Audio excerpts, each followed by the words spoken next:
Update ho tayo mga kabombo dahil ito hong taunang alay lakad patungo dyan sa may Antipolo Cathedral. Isa po sa mga pangunahing tinutungo po ng mga pilgrim ay muli pong isinasagawa ngayon pong Semana Santa at libo-libo pong mga kababayan po natin ang nakibahagi rito. May exclusive report po dito ang Star FM Manila. Isinagawa ng ilang mga Katoliko ang taunang alay lakad patungong Antipolo Cathedral ngayong Semana Santa. Panata at tradisyon na ng mga deboto tuwing Huwebes Santo at Biyernes Santo ang paglalakad ng mahaba patungong Antipolo Church.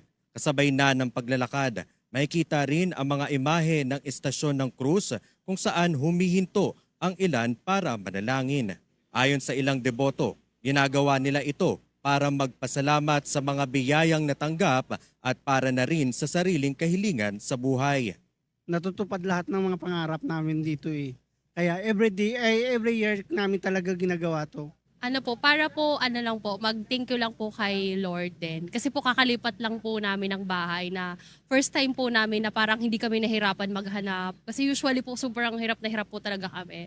So it's it's Thanksgiving lang po talaga. Sa eksklusibong panayam naman ng 102.7 Star FM Manila kay Search and Rescue Chief Orlando Agbisit ng Barangay San Antonio, Pasig City, ibinahagi nito ang kanilang inihandang lakbay alalay para sa mga deboto. Taon-taon kami na nandito, panahon ng ganitong alay lakad o Semana Santa.